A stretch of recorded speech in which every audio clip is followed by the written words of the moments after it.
Welcome back to another episode of the Engineering Future Podcast. I'm your host, Luis Duque. We're talking about some conference attendance, how to get an employer to help you attend these conferences. I'm here again with my co-host, Nikolai. He's going to talk about what we're going to be talking about today, and I just share more about our experiences. Him as a manager, I as an engineer that is asking a manager to attend these conferences. So, Nikolai, just want to give us a quick overview and just kind of kick us off today. Yeah. Thanks. Good to be back here. I think this topic really kind of stemmed from recently. An employee of mine came to me asking if we would be willing to send her to a conference. And that was about as much detail as she gave. And now I know Yeah. what she's involved with. I know probably what conference she was referring to. But I thought I'd take that as an opportunity to kind of help her for the next time. So I sent her out and said, "Hey, let's meet up again, and we'll talk about all of this. We'll talk about this conference request after you prepare all of these things." And then I thought there's got to be plenty of other young engineers out there who are interested in conferences, but maybe don't quite have the confidence to ask their employers. So these are some of the things we're going to talk about: is how to make that pitch to your employer, and hopefully they will help sponsor you to go, because some of these can be pretty costly. Yep. And so we're going to kind of dive into some of those things that I have seen and some of the strategies that you have applied as well. And I'm excited to share those things. Yeah, absolutely. And last time we talked, we were at the Structures Congress. I was at the Structures Congress, so that's been my fifth Congress. And I think the last two that I attended were paid for by my employer. So that was kind of a cool opportunity to do that. Obviously, there's certain companies that already have policies in place where they kind of have an outline of, okay, these are the conferences you can attend. This is what we pay for. And it's kind of very clear. So it makes that conversation a lot easier. But a lot of times, especially in smaller companies, there's not really like a policy or something that helps you guide that conversation. So I think that's where some of these strategies will come in place. And I've used a few of these in previous jobs, and even when I was a student, as a grad student. So hopefully these can help others attend these conferences because they're really cool and interesting. Do you want to just start us off with just how from your perspective, like how do you start that pitch? What are the first things that as a young engineer needs to prepare for before approaching their supervisor? Yeah, I mean, there's a number of things. I think we'll kind of cover probably the top four items you're going to want to prepare for. Yep. But before you really even get to that point, I think it's important for the young engineer to really understand very clearly why do they want to go to this conference, because that is going to then help with their pitch. It's also going to Mhm. help give them that confidence to go to that employer, if they can say, this is really the outcomes that I'm hoping to get, or this is the main goal that I'm trying to get out of this conference. As far as then going and preparing this pitch, you're going to want to figure out the value to your company. I mean, yes, the value to you, but if you're going to be asking your employer to cover these costs, they need to know what their return on that investment is going to be. I always think, what's in it for them? That's just kind of where we're human beings, that we kind of tend to go to first. What's in it for me? Well, you're trying to think what's in it for them, and be able to share what that return is going to be. Are you going to be meeting new clients? Are you going to be developing relationships with existing clients? Maybe you're just there because you want to promote the company because you have a brand new division or department or something like that. Maybe you are really just focusing on skill development because this is a very technical conference. Or maybe it's a leadership conference, and so you're developing the people skills. So that value to them, what are they going to get out of it based on what you get out of it, basically. Yeah. The content, that's going to be along with that in value idea. And then the cost, those are going to be kind of the big ones. And then the last big one, which we're going to dive into more of the schedule here in a little bit too, but how long are you going to be gone? What time off do you need? Because that has this whole other can of worms that may create some difficulties as well. But those are going to be some of the big things that we're going to talk about as far as preparing this pitch for the employer. Yeah, and I think to that I'll just add, just give yourself enough time ahead before you start asking this conversation. So like if the conference, for example, the structure conference is usually in April, I wouldn't have that conversation in like February, where it's like a couple months before the conference. Like there's always early bird registration, which hopefully will save you some money.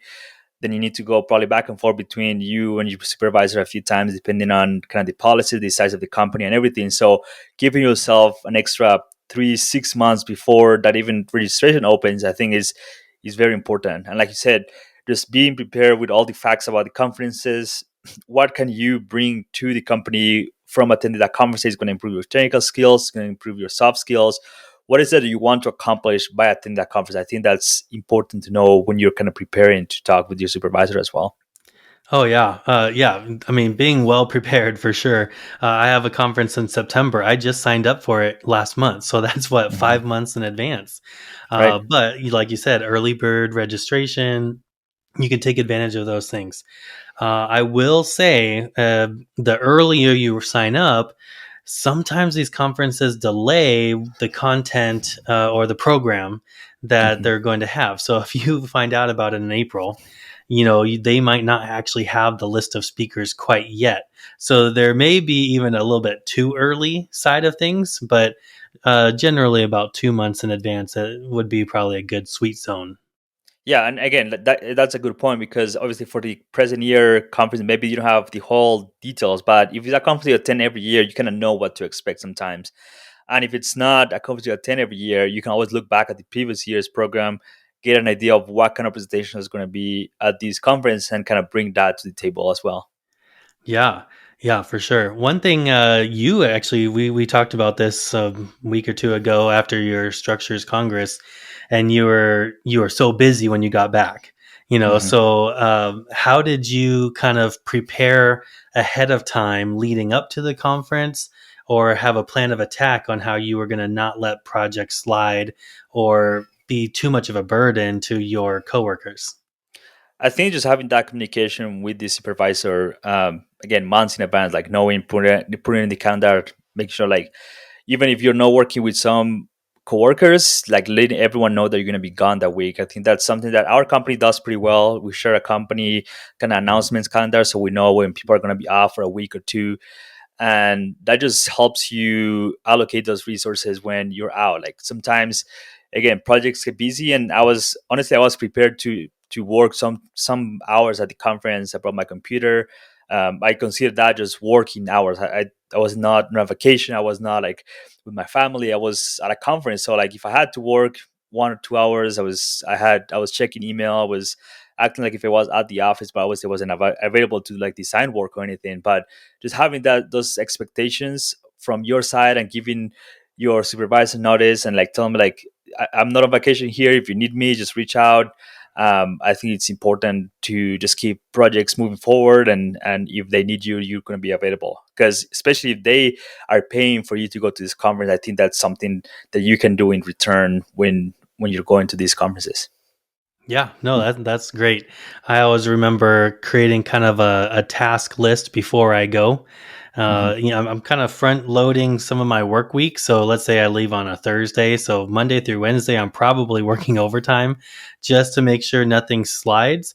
Because the worst thing that could happen is, you let a deadline slip, or you fall way behind on a project because you took 2 days off right in the heat of this submittal or this, task. So and then having that task list kind of left with our employees. Hey, these are the things I really could use your help with while I'm gone. And they didn't have to reach out to me too much. That way I was able to focus more at the conference, and then after hours, responding to emails and all those other things as well. Yeah, again, just kind of create those expectations from both sides. I think from the manager side, if he or she is going to the conference, and from your side when you go to the conference, like it's important to like know, like if they're gone, like who's going to cover the design for that week or whatever needs to get done, and if you're gone, like who's going to cover for you. So again, Yeah. having that communication, I think a lot of problems, a lot of confusion in the workplace, and a lot of things can be solved just having clear communication, done expecting others to read what you're thinking. Right. Now, one other item, is the cost, Mhm. and as you know, some of these conferences are pretty inexpensive. They're still great. There a lot of them are really great value, and a lot of great speakers, a lot of great content. But I've had my boss send me an email in the past just saying, "Hey, you should check out this conference, and I'll send you."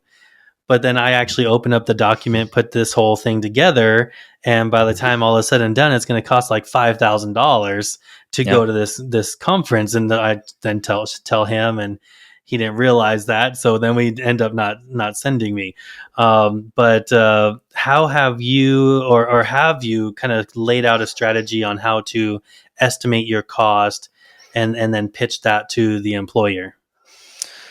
So I think early on, in the first few conferences that I attended, I will try to find ways to obviously save money when I was traveling. Like I wouldn't stay at the conference hotel because usually it's the expensive one. It's not as affordable. So I'll try to find somewhere nearby that was a little more inexpensive.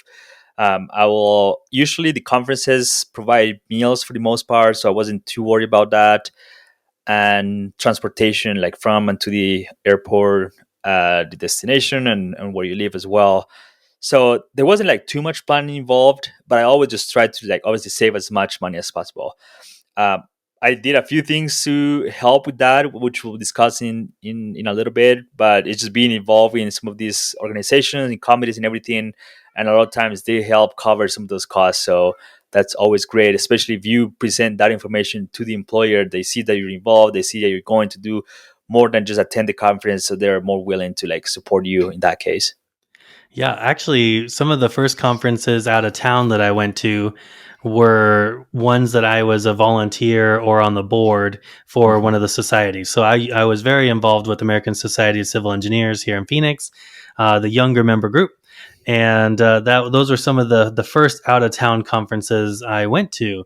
Now, as the early board members, I didn't really get a whole lot of help from the organization itself, but my employer kind of was more flexible with me because they knew I was on the board, Mhm. and then as I got further into, VP and president of the group, the society itself actually helped fund some of our airfare or some of our registration costs, which was really helpful. So one of the things I think we're going to talk about too is, what if your employer says no? But one Right. of one of the items you can do is, well, if you're involved with one of these organizations, maybe the employer can cover up the stuff that's not necessarily covered. Uh, Yeah, and I think with yeah, that, just to add a quick thing, is a lot of times, even if you're going to like, if the conference is not really for that organization specifically, some groups will like even help you to attend those conferences. Like if there's a benefit to the group, for example, like if I were to go to a conference related to engineering that wasn't like ASE conference or SEI conference, I think I still could count that as attendance for conferences like personal development and all of that stuff through the group at here in Denver. So it may not be like they may not cover like 100% of the things, may cover a few things, but anything helps when you're especially starting up and you don't have that much money saved for conferences. So yeah. ask around. Like you never hurts to ask for sure. Yeah. Some of the costs that took me by surprise the first couple of times were the travel. Obviously you have to get there, Yeah. but maybe the conference starts on Thursday morning and you can't even get a flight that gets there on time. So now you're traveling a day before. That's an extra night of hotel. Yeah. So making sure you really do a good job of planning this out. You're almost just like planning out a whole vacation here, even though this is not necessarily vacation, but that's the level of detail you're wanting to do. So, I need 3 nights at a hotel. I'm going to need 2 Uber rides. You mentioned that you stay off site typically to save some money, but that also may come with more taxi fares or Uber fees. So, make sure you kind of think about all of those things. And then the food. When I vacation, food is not something that I like to spend money on. I know some of my friends, they like go, that's all they care about is eating food at these places. But when I go to a conference, I'm not really going to be the one guy that goes to Taco Bell or McDonald's to save a few dollars when everybody else is going to these really nice restaurants. So that took me by surprise the first couple that I Mhm. went to. I was spending about $60 a day on food with, $10 breakfast, $15 lunch, and then a $25 dinner. Around $60 is what I ended up averaging out to. So that was kind of a hidden thing earlier on in my experience. But along with cost, something that you could do when you pitch it to your employer is mention, hey, if you can cover travel and the conference itself, I can definitely cover all food and all those sorts of things on my own. That could be one of the options that you do. So if you're going to prepare kind of a cost breakdown, maybe you have three different options of eh, employer, could you please cover this bare minimum? Or if you are reading your employer well and you're kind of seeing that they're interested or engaged in this request that you're asking, maybe you go for like the middle tier of, if you do cover this, this, and this. And then if you're really thinking he's on board or he or she is on board and they're going to be supportive, then just lay it all out there and say, this is going to cost $1,000. This is going to cost whatever it ended up being, but then have that breakdown to show them that you've done that work. Yeah, and again, sometimes there are policies that are very clear and they help you guide those conversations. Sometimes they're not. We are kind of in the beginnings, like in between. Like we have some policies, but they're not super clear. So attending this conference was a little different. It was the first time I really attended a conference that I asked for funding from this employer. So trying to navigate that, it's always a challenge. So what I did was, okay, here's what ASC is covering because I'm part of this committee. Here's what the cost of the registration and the hotel is going to be. I think on top of that, there may be a few, maybe $100 for food. I'm happy to cover that right now. There's not really any policy, so I was like, they're covering already. I can't remember what the conference registration was, like $500-$600 plus the hotel. So it was a significant amount of money. So knowing that there wasn't a policy that really covered me for that, I was like, I'm happy to just cover these and we can reevaluate next year when the policy is in place. I know I'm in the position where it's clear that that's when they cover one conference a year and that having that conversation. So especially if you're new at a company, it's great to just again read what they have to say and don't be like afraid to like start small. Like it's okay to ask for a little bit, and as you gain confidence with the company and you see that they're very supported, go all the way up.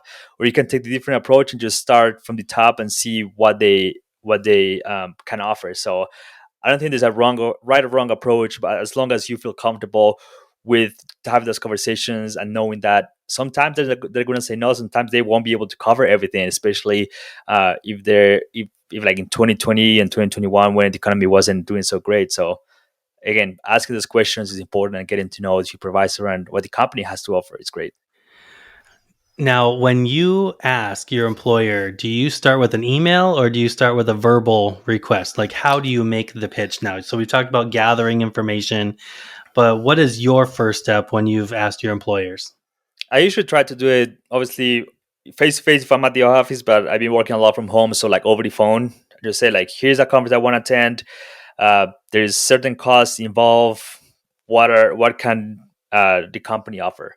Okay. After I've done that, I then gather all the information and send an email. So it's like memorialized. Like here are the costs.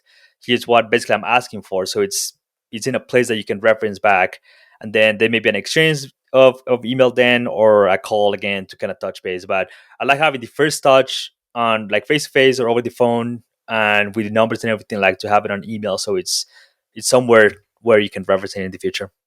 Yeah, that's really smart to follow up with that email. Typically, when I'm in my planning stage, I have it all written down, so that way, Hmm. after I make the verbal pitch or the verbal request, I can just go back to my desk, copy and paste kind of the pieces that summarized what we talked about, and send that over to them, like you said, just to kind of have it as a record, and Right. then it may take place through email, or some conversations may take place via email after that. But it's always really great to have that verbal component to the request. Yeah, and I think it just makes it easier to go back and forth rather than like sending the request out via email and hope that they will reply. Like I don't know, to me that just feels like it's kind of rude when you just kind of get that request via email. I know like some people may feel more comfortable that way, but for me, I just like having the conversation and I'm comfortable talking with my supervisor face to face or over the phone or something. So that also makes it easier. So again, in bigger companies, the default may be just sending an email, sending like formal requests immediately. So just kind of have to assess your situation and see what the best approach will be. Yeah. Now, early on, as a young professional, I hated making the request. Like it was Yes. uncomfortable. I didn't approach it very confidently.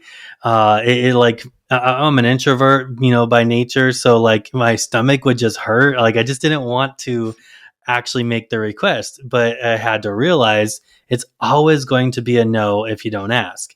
You Hmm. know. I mean, we could probably talk about approaches on how to overcome that overcome that confidence gap. I would just say if you are feeling nervous or hesitant to go ask, just force yourself to do it. And the more you do it, years are going to go by, and before you know it, it's going to be such a routine thing. It's going to be very easy to do it.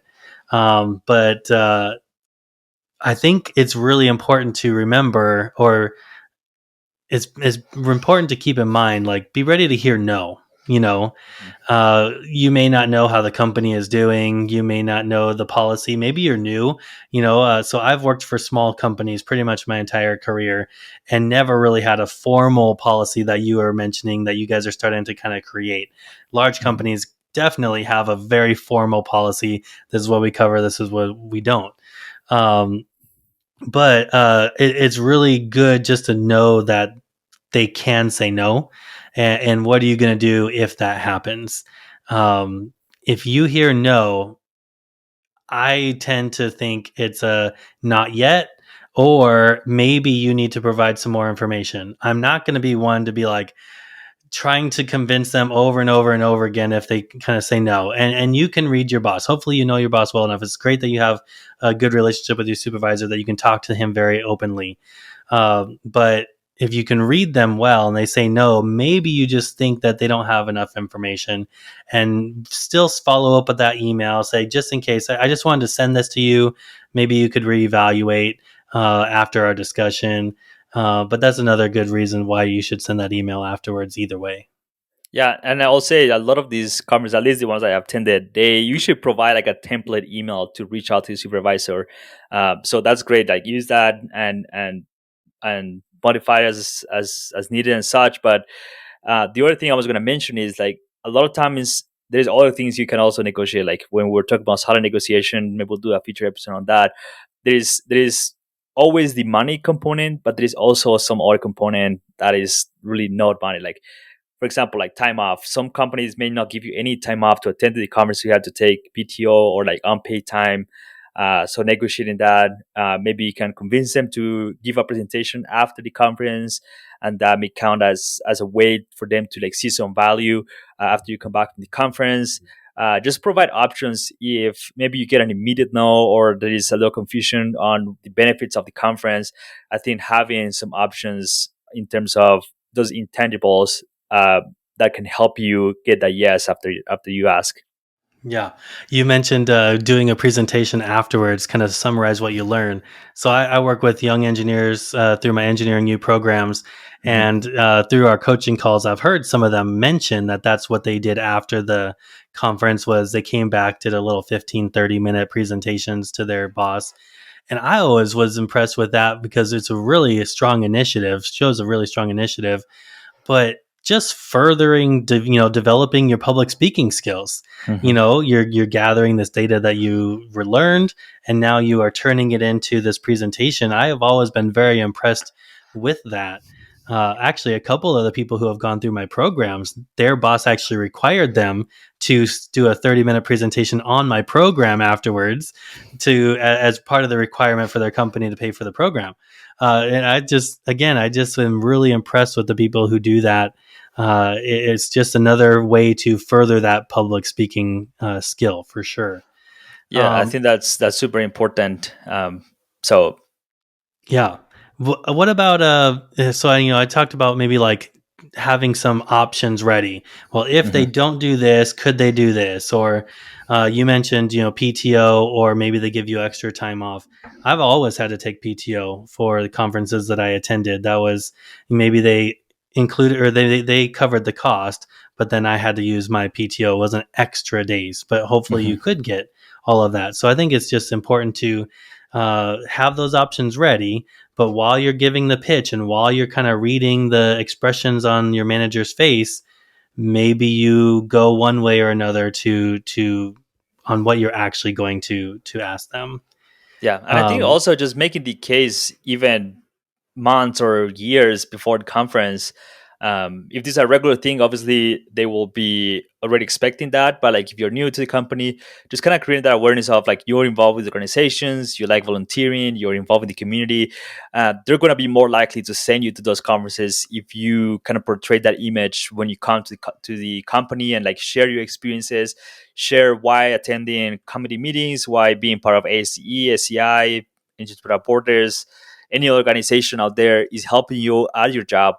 Maybe it's communication skills, teamwork, managing groups, anything that can help you take that information from your volunteering experiences to the company and then show them how much you're learning from that. So asking for the conference would be like a really easy ask. Like there's almost no way they're gonna say no at the end because they see the value and they see and you're showing them why it's so important to attend these conferences. yeah, yeah. So now, what do you do if the employer says no? What have you had an employer say no before? I haven't. Okay, But early on, I mean, obviously, I didn't get those covered. The first two, the first one, I was a student. The second one, I was just starting at the company. I don't think they really provided anything. I was still an intern. And then the third one was again kind of at the beginning of my time at that company, so I didn't ask for anything. So I haven't really have a no, but I haven't quite asked all the way for those times. okay, So I have either have committees that just pay for my flight and like one night of hotel, and then I just pay for the rest. I've had also got scholarships to attend the conferences, which is a great way to get some of that stuff paid for. Which we can get into that maybe in a future episode or here briefly. But I think there's opportunities. There is always ways that you can either find funding elsewhere outside of your company through scholarships or asking around to people you know, other engineers, especially if you're a student or a young professional. I think there's ways that you can get more options before, or if your employer says no at that time. okay. I have gotten a no twice, and Hmm. one time I didn't go, and I just didn't do anything. And the second time, I just decided it was cheap enough or affordable enough, maybe is a better word, that I was just going to go on my own. And then, fortunately, because of that, because I just had made the decision to go, I actually had somebody help me cover the cost of my airline ticket, which is awesome. Hmm. I split a room with a friend, so that saved a bunch of money.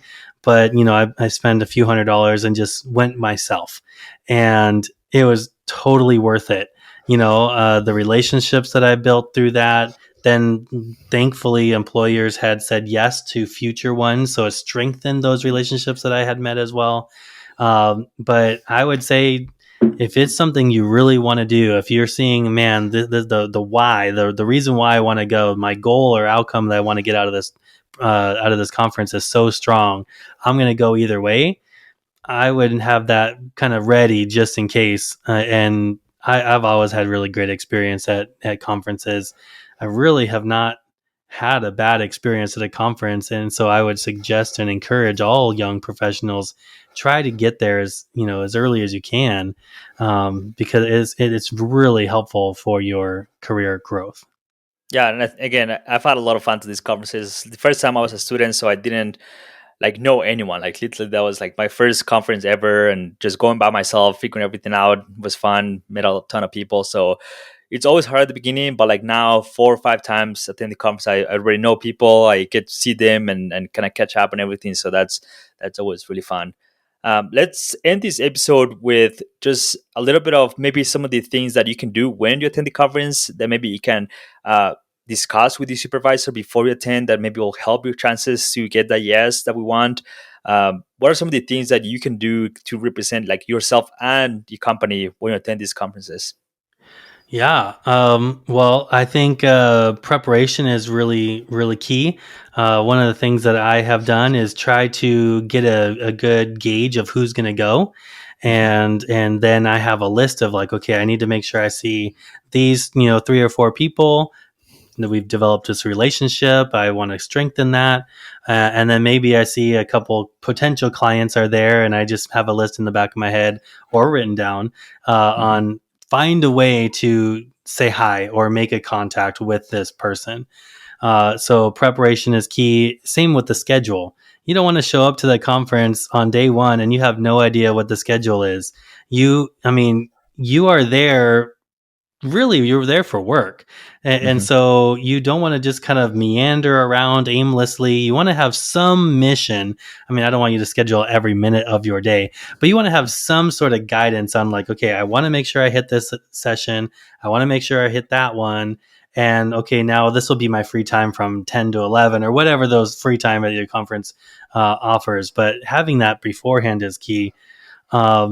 Bring your business cards. So yesterday, I say this and I kick myself. I had a meeting yesterday, like a pretty big, like scoping meeting. I forgot my business cards, and people actually asked for them, and I had to like say I didn't have any. It just stunk. So don't forget your business cards. I know things have changed. Maybe you have the QR code for all your contact information. Whatever it is, just have something ready. But there are still people who still want a physical business card, so make sure you have Yeah. them. I'll Uh, add something there because I was just yeah, at the go ahead. conference, and again, I think I got after passed the piece, so they gave me new cards last July, and I have a bunch, probably like 400 or 500 of them. When I got there, I only had like my little, I don't know if I have it handy, but my little kind of card holder with like 10 of them. I was like, this is not gonna be enough. Like, I Yeah, it forgot. lasted like an I hour felt probably. yeah, so a lot of, like you were saying, a lot of people have QR codes nowadays. I found a way to add the business card to like my Apple Wallet on my phone, which I wrote an article by the time this podcast comes out, so I'll link that in the description. It's really easy. It's using an app that costs like a couple dollars, but like the nice thing is you can link it to anything. So I right now have a link to my website where all the contact information, social links, link to everything that I'm doing.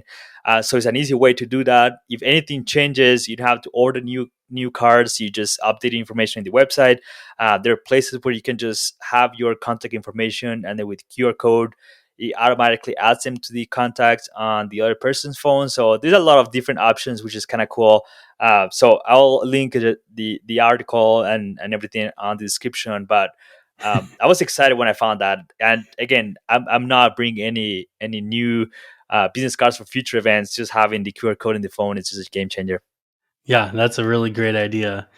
If I were to throw one final thing, I mean, there's probably 10 more things I could say, but probably the biggest one would be just remember who you're representing. You're not only representing yourself, but you're representing your company. Yep. And you had mentioned that, how you are as an employee, just in general, may influence if your employer sends you out or not. If they see you as a rock star, they see you as somebody who is bold and goes to talk to people. They know if they send you to a luncheon, a society meeting, or one of these conferences, you are going to represent them well. That's not going to be something that they may be nervous about. But I've been to conferences that there are just some people who get a little wild. And sure, I enjoy a beer or two, but you don't need to be having 12 or 20 Yep. at these social mixers. So and even after hours events, you are still representing you and you're representing your company. So for young professionals, I cannot hype that enough. Is just make sure you keep that in mind. Have a fun time, be energetic, be fun, talk to as many people as you can, but just still remember every minute you are there, from the time your plane lands to the time your plane leaves, you are representing and needing to be professional. So that would probably be my next or my last piece that I would probably want to throw out. Do you have any last tips that you have? I don't think so. I mean, just having a great time, especially if you're able to go to these conferences. Maybe we'll have to do like a different episode on just kind of conference attendance and doing all of that, because is just a great opportunity to network with a lot of people, especially as young engineers that maybe were a little more shy and don't have opportunities to like talk with other people. Like at these conferences, like the people that write like the ASC codes, the people that lead research in really interesting areas, all those people attend these conferences. So like talking with people that have developed like the ASC 7, which I use, a lot. It's just interesting and seeing what's next in the profession and attending sessions and talking with all these people is just a great time. Yeah. No, that's great. Hey, thank you so much for having me on for this topic. I hope it was really helpful for the young engineers listening. Yeah, and if people want to reach out to the both of us, we'll link those emails down below. Mine is Luis at luisfelipeduque.com and yours Nikolai at engineeringu.org. That's So great. reach on social media, Instagram, Twitter, LinkedIn. Happy to answer any questions. Let us know what topics you want us covered in the future, and we're just excited to just keep sharing all these conversations.